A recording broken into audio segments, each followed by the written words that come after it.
In diesem Video nehme ich dich mit in meine Gedankenwelt. Schon lange mache ich mir Gedanken über Deutschland, über Geld, Löhne, Preise und über die Frage, wie soll das alles weitergehen? Ich bin kein Wirtschaftsexperte. Ich bin ein Mensch mit schwerer Körperbehinderung. Ich sitze im Rollstuhl und brauche rund um die Uhr Assistenz.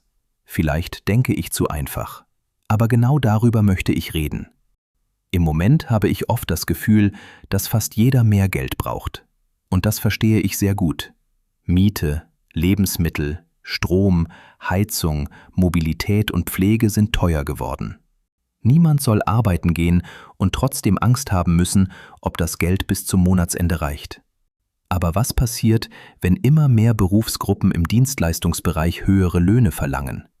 Bei der Bahn, im öffentlichen Dienst, im Handwerk, in der Gastronomie oder in der Pflege. Wenn diese Menschen mehr verdienen, muss das Geld irgendwo herkommen.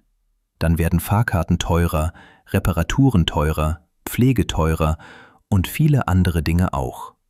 Das Problem ist, nicht alle bekommen gleichzeitig mehr Geld. Viele Arbeitnehmer bekommen keine große Lohnerhöhung. Rentner, kranke Menschen, behinderte Menschen oder Menschen mit wenig Einkommen merken oft nur, dass alles teurer wird. Sie haben aber nicht automatisch mehr Geld in der Tasche. Dann entsteht für mich ein gefährlicher Kreislauf. Einige bekommen mehr Lohn. Dienstleistungen werden teurer. Andere können sich diese Dienstleistungen nicht mehr leisten. Dann sinkt die Nachfrage. Und wenn die Nachfrage sinkt, brauchen Firmen vielleicht weniger Personal. Am Ende könnten dann sogar Menschen ihren Job verlieren, deren Lohn vorher erhöht wurde. Ich frage mich, ist das eine Milchmädchenrechnung? Denke ich zu einfach? Sehe ich nur eine Abwärtsspirale, obwohl es in Wirklichkeit viel komplizierter ist? Wahrscheinlich ist es komplizierter. Denn wenn Menschen mehr verdienen, können sie auch mehr kaufen. Das kann der Wirtschaft helfen. Höhere Löhne können auch gerecht sein, wenn Menschen jahrelang zu wenig verdient haben. Außerdem steigen Preise nicht nur wegen Löhnen. Preise steigen auch wegen Energie, Mieten, Rohstoffen, Steuern, Zinsen, Krisen und manchmal auch wegen Firmen, die mehr Gewinn machen wollen. Trotzdem lässt mich dieser Gedanke nicht los. Ich sehe in Deutschland immer öfter Gruppen, die gegeneinander stehen. Die einen sagen, wir brauchen mehr Lohn. Die anderen sagen, dann wird alles unbezahlbar. Die einen streiken. Die anderen stehen an der Haltestelle oder müssen Termine absagen.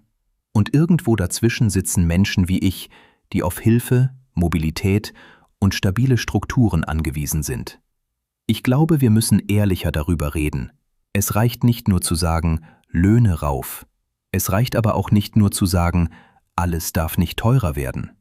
Vielleicht muss die eigentliche Frage lauten, warum reicht Arbeit in einem reichen Land für so viele Menschen nicht mehr aus? Warum werden Grundbedürfnisse so teuer? Warum kostet Wohnen so viel? Warum ist Pflege so knapp? Ich habe keine fertige Antwort. Ich will nicht gegen Arbeitnehmer schimpfen, die mehr Geld fordern. Ich verstehe sie. Aber ich habe Angst, dass wir nur noch an einzelnen Stellschrauben drehen und dabei das ganze System aus dem Blick verlieren.